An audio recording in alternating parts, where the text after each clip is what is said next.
What's going on, guys? We have Shredder issue 4, and it's been no secret that this has not been a favorite of mine. Issue 4 hasn't changed my feelings, perhaps made them stronger towards disliking this, maybe even hating this series. So before we get into it, let's just do a quick recap.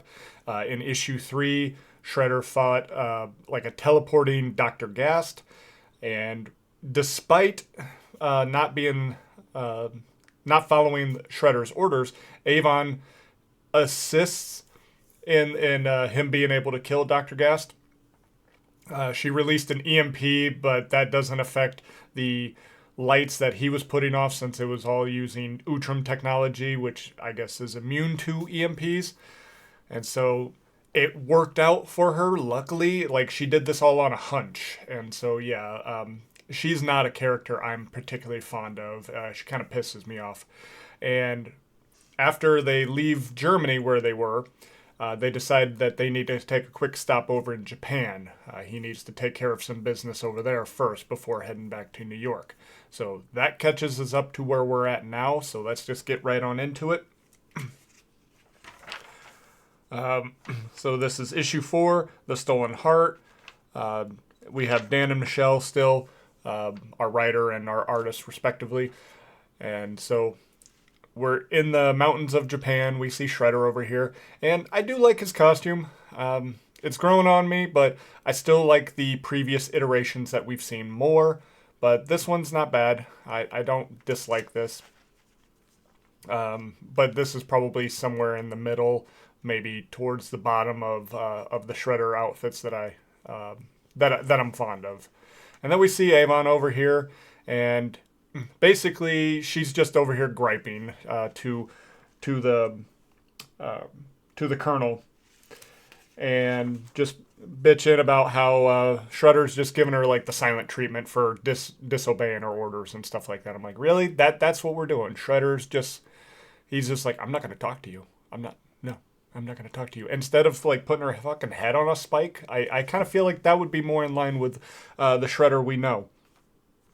Like, you disobeyed me. Here's your head. Introduced to Spike. You know, that.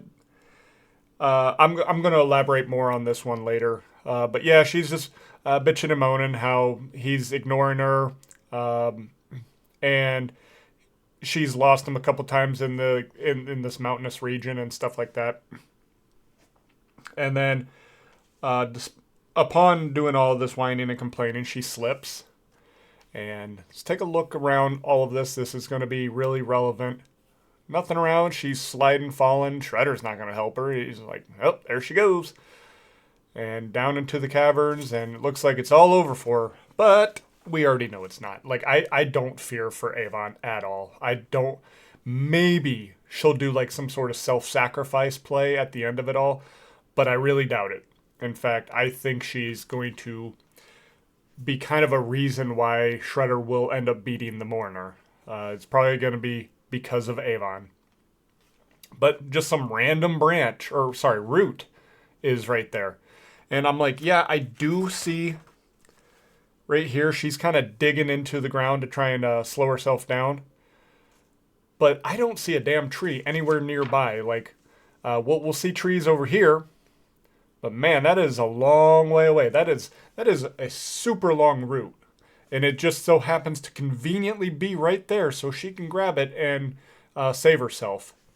So yeah, that is not a nitpick. I'm definitely going to go with, that's some major plot armor right there. Like, the only reason she is not dead is because some magic root was sitting right there, way away from that spot.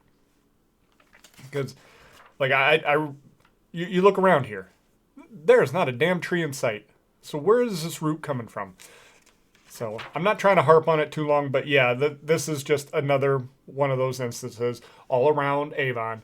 Like, she should have been killed many times for just simply disobeying Shredder. Like, he doesn't have time for this nonsense of people being insubordinate to him.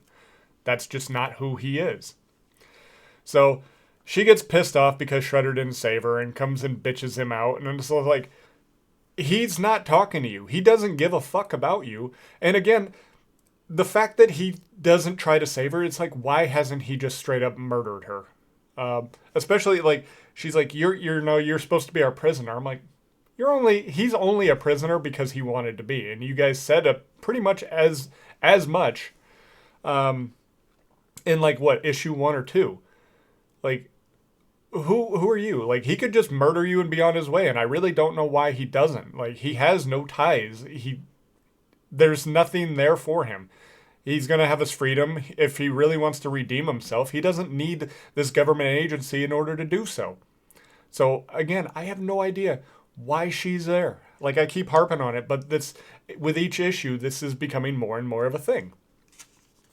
And in the midst of her bitching, he puts up a fist and basically silences her there. And we see there's like some, I guess, like old foot soldiers who are ghostly. Now they can damage their opponents, but cannot receive any damage. So think of like Lord of the Rings with the ghosts there. Same principle. They were able to deal out all the damage, but nobody was able to physically harm them. And so this actually does bring up an issue then, right? So we have one of the ghosts attacking Shredder. Now, it's able to knock his mask off. It is clearly through his hand. Why is his hand still there? Like, that doesn't make any sense whatsoever.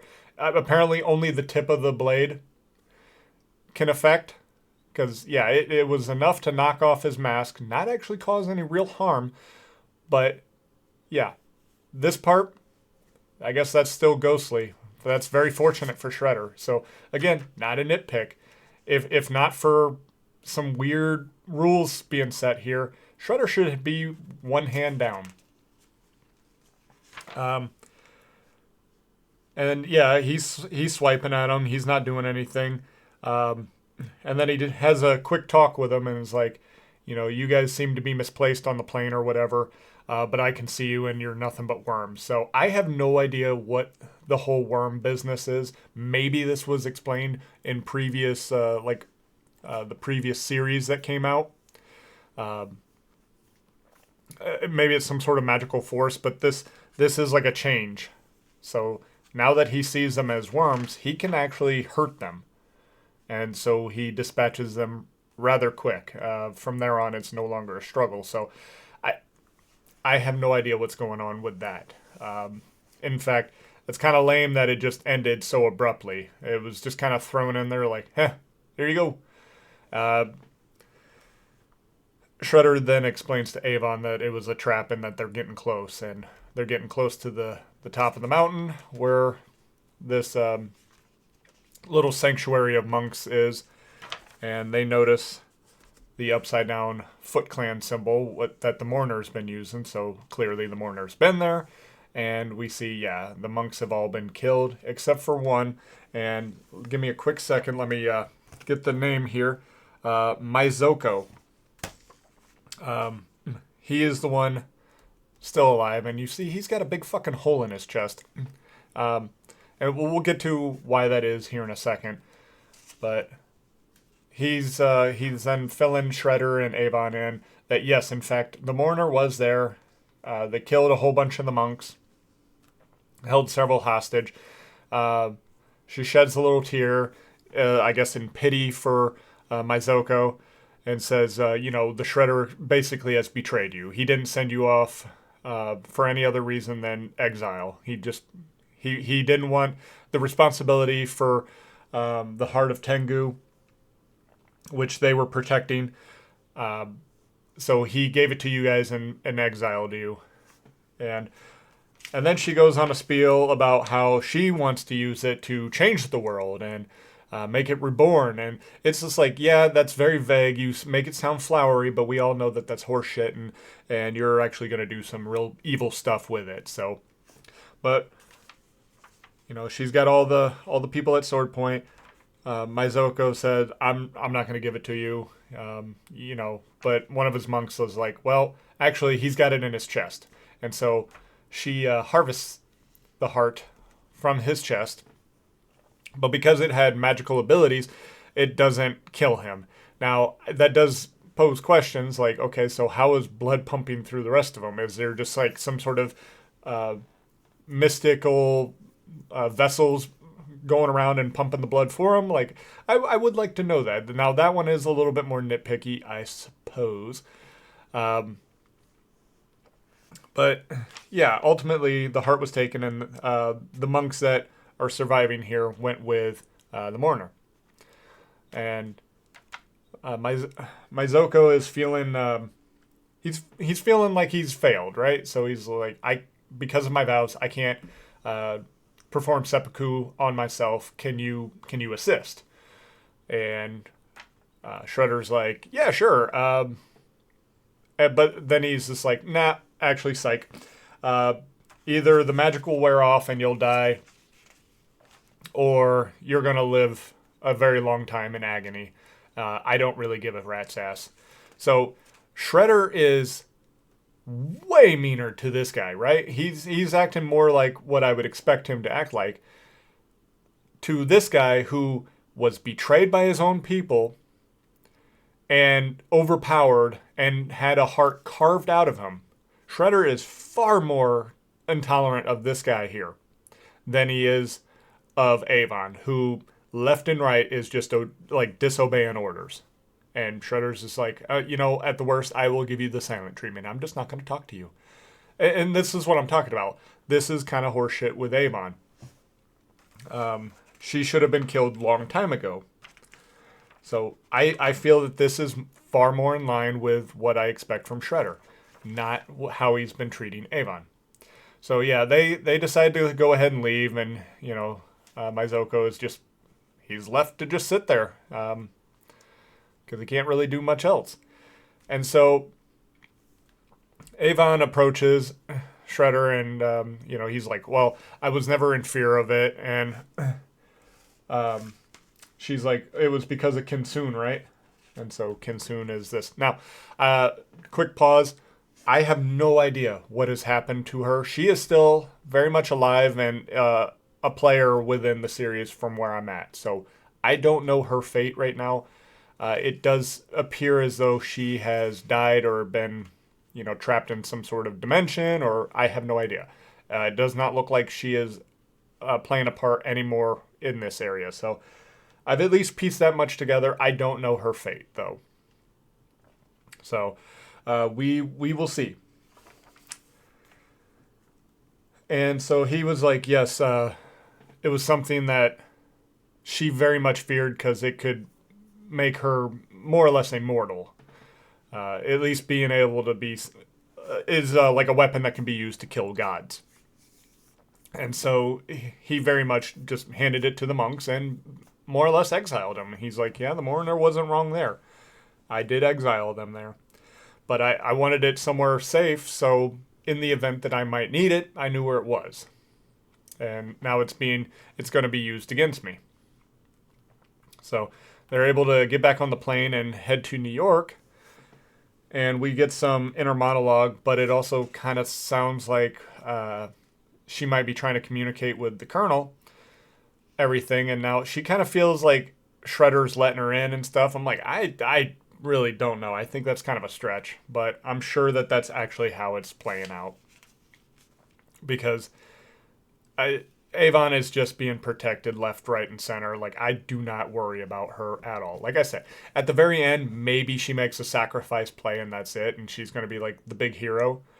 But my guess is she's still going to live through everything and not being punished by Shredder for her actions. Instead, being praised and probably given a big old high five from him by the end of it all.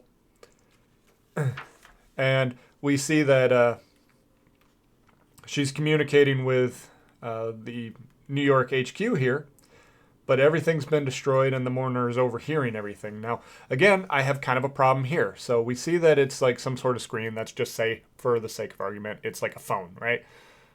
So either they're able to just straight up communicate with one another in like what's supposed to be like a secret government facility. That doesn't make a whole lot of sense, especially when she's kind of spilling a whole bunch of stuff like, oh, we think we're the mourner. We think we know the mourner's next plans and stuff like that. Or, what's more likely is the mourner answers the call, and then Avon, without securing that she's actually talking to who she thinks she's talking to, just starts spilling out everything. It's just like, that's really fucking stupid. Why would you do that at all? And yeah, the mourner's just like, oh yeah, looks like everybody's knowing my next move and blah blah blah blah blah, and that's it. And then yeah, we see next issue we got fucking Shredder riding on some lizard thing, and we got like a little goblin sitting in the back. So I'm like, okay, where the fuck is this one going? Because they're supposed to be heading to New York.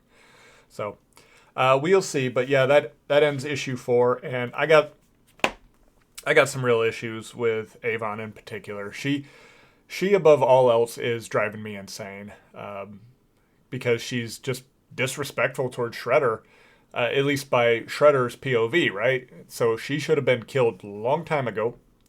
I think it's just, we're just dragging her along because she's going to be a very pivotal character in the final couple issues, right? Like the day gets won because something Avon's going to be doing. So yeah, she's not doing a whole hell of a lot here, but she's going to be a big player in the next one, and I think that's where we're headed with it.